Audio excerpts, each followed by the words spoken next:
These machines harvest the cane by cutting it at the base. The heavier lengths of cane drop into the base of a conveyor, which feeds them into the transport bin that follows alongside.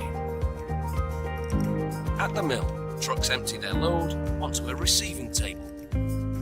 It feeds a belt conveyor that takes the cane through two separate washes. The cane must be as clean as possible for extracting the juice.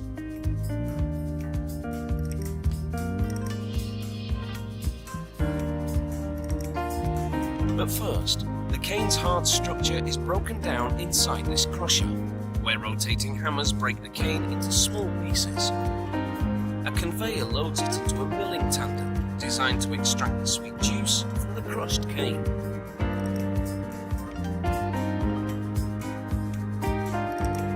In this milling tandem, the cane passes through a series of 5 or more consecutive mills. Large cylinders compress the cane fibre. The juice pours out of the milling tandem and diverts into a channel away from the bagasse, the dry pulp that remains after extracting the juice.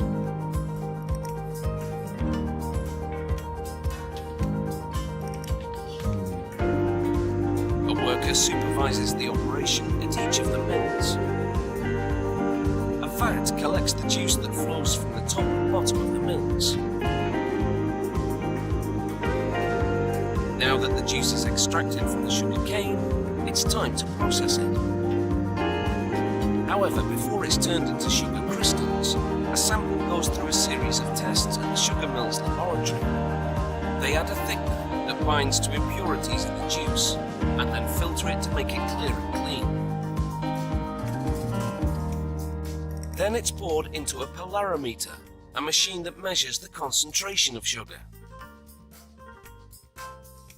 The juice from the mills now falls through this 10-meter high tower as sulfur dioxide vapors rise through it.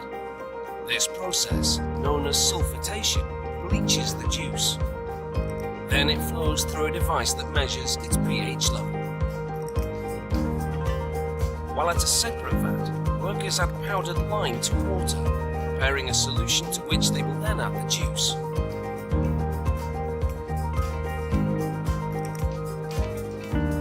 An agitator mixes the cane juice and lime solution for about 6 hours to complete a process called alkalization. It regulates the juice's pH level and helps clarify it. In reaction to the lime, the juice's colour changes from brown to yellow.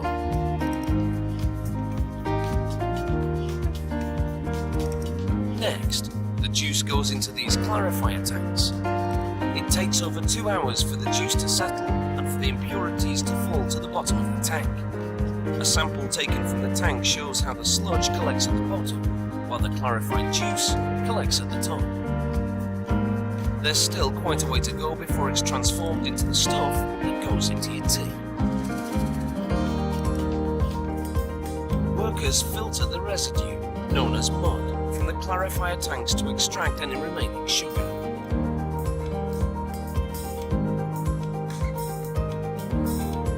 There's no waste here. The mud will fertilize the cane fields, and the bagasse left over will be burned as fuel. The clarified juice collected from the clarifier tanks now boils in a series of evaporators. This brings the concentration of the sugar in the juice up from 15% to 60%. Then the juice collects in 15-ton tanks to clarify even more.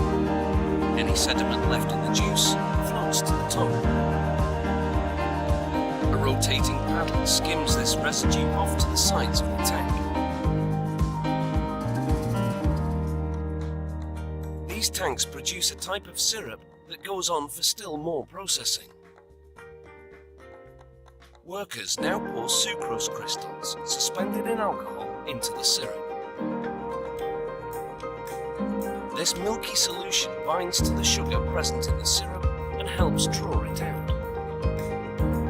Next, it all boils in large vacuum pans, forming sugar crystals. As the water in the syrup boils away, workers regularly check to see how the sugar is crystallizing. The goal? To produce a thick crystallized paste known as mask wheat. It then goes into a high-speed centrifugal machine to remove the sugar crystals from the uncrystallized syrup. Inside, the sugar spins at 1,200 revolutions per minute. This action draws the molasses to the outer shell of the machine, while the crystals remain in the inner basket.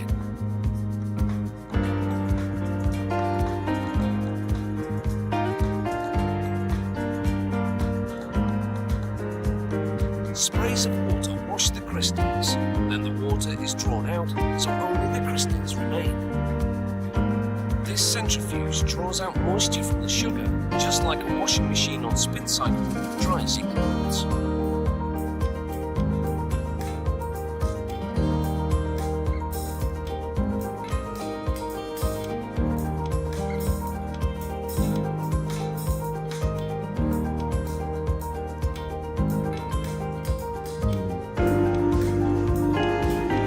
Next, a conveyor belt carries the sugar crystals out of the centrifuge. This mill produces raw sugar, which has more molasses and is unbleached, and plantation white sugar, which has less molasses and is bleached a brilliant white.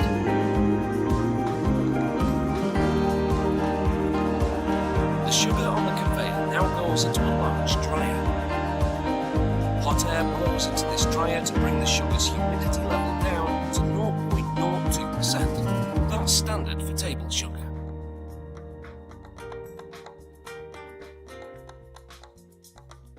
The dried sugar pours out from the dryer into a bag on a scale. It's full when it weighs in at 1,000 kilos.